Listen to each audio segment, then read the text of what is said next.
मैं ये इसमें अलग से काम कर रहा हूँ काउंटर डॉट एचटीएमएल में, सही है। इसमें अलग से काम कर रहा हूँ। यहाँ पर सबसे पहले ना मैं काम वही होगा सारा, जो काउंटर मैंने वहाँ पर किया ना, ये काम जो सर ने कराया था वही सारा काम है, ठीक है। सबसे पहले यहाँ पर ऑनलोड का फंक्शन यूज़ करूँगा।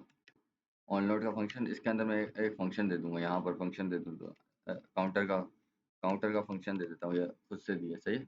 और उसके बाद यहाँ पर ना H1 जिसमें मुझे ना अपना काउंटर शो करवाना है, आईडी दे देता हूँ डेटा की, सही है।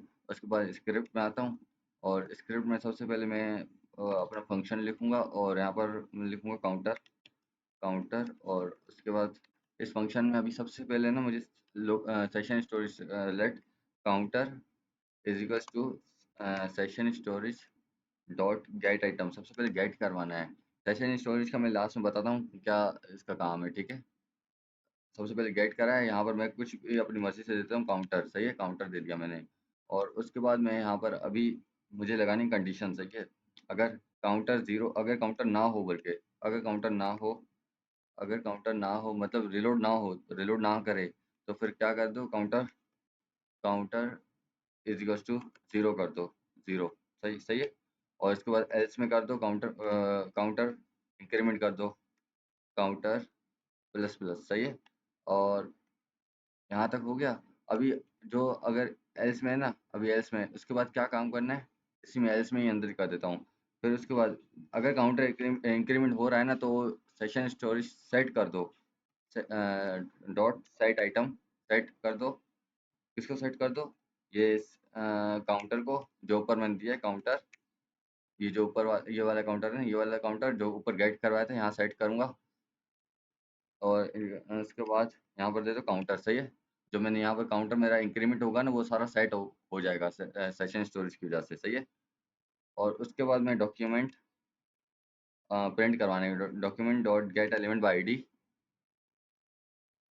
Gate element by ID, element by ID ऊपर वाला, हाँ सही है। यहाँ पर डेटा दे दूंगा, डेटा अपनी आईडी, और dot text content, docs dot text content भी दे सकते हैं, सर ने दिया था जैसे। उसके बाद यहाँ पर दे दूँ काउंटर, सही है। अभी मैं इसको लाइव सर्वर पे लेके जाता हूँ। आ क्यों नहीं रहा, एक सेकंड, इंस्पेक्ट में देखूँ क्या गलती की है मैंने, कंसोल। इसको मेरे ख्याल से एल्स के बाहर रखना है, एल्स के बाहर रखना होगा, हाँ शायद। अभी चलेगा ये, हाँ चल गया अभी। एल्स के बाहर रखना होता है, ठीक है। एल्स के अंदर सिर्फ वो है काउंटर प्लस प्लस रखा है मैंने, सही है। अभी ये सेशन स्टोरेज का क्या काम है, सबसे पहले मैं ये बताता हूँ। सबसे पहले counter session storage dot gate gate item किया, काउंटर गेट आइटम मतलब सबसे पहले ये गेट आइटम ये इनिशियलाइज कर रहा है, ये मतलब देखेगा कि काउंटर अगर बराबर है, अगर नहीं है काउंटर तो काउंटर जीरो कर दो। फिर अगर काउंटर इंक्रीमेंट हो रहा है तो सेट करो, पहले गेट कर रहा है फिर सेट करो, सही है। सेशन स्टोर अगर काउंटर इंक्रीमेंट कर रहा है तो सेट कर दो, मतलब 0 1 2 3 को इस तरह वैल्यूज आती जाएं, इस तरह सेट कर दो। अभी सेशन स्टोरेज का क्या काम होता है, ये ना एक ही डेटा हमारा ना वो नहीं रहता, फिक्स नहीं रहता। लोकल स्टोरेज में हमारा डेटा प्रॉपर स्टोर होता है ना, उसमें सेशन स्टोरेज में हमारा रिलोडिंग पे ना डेटा सारा वो हो जाता है, मतलब वो हो जाता है, क्या बोलते हैं, खाली, बिल्कुल खाली एम्प्टी हो जाता है डेटा, सही है। तो सेशन स्टोरेज का यही काम है कि ना अभी ये ऑन लोड पे ना, ऑन लोड पे जैसे ही लोड कर रहा हूँ, ये खुद ब खुद काउंटर बढ़ता जा रहा है, क्योंकि सेशन स्टोरेज चेंज हो रहा है। उसको सेट आइटम, उसमें सेट आइटम जो काउंटर है ना, वो इंक्रीमेंट कर रहा है सेट आइटम में, सही है। काउंटर इंक्रीमेंट कर रहा है तो ना ये सेट होता जा रहा है, ये खुद ब खुद बढ़ता जा रहा है।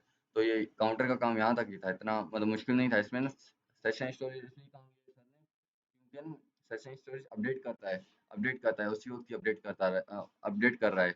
जैसे ही रिलोड हो रहा है उसी वक्त ही काउंटर इंक्रीमेंट हो रहा है, तो फिर वो कर रहा है, क्या बोलते हैं, इंक्रीमेंट होता जा रहा है, सेशन स्टोरेज में सेट होता जा रहा है आइटम, सही है, काउंटर सेट होता जा रहा है, सही है। यहाँ तक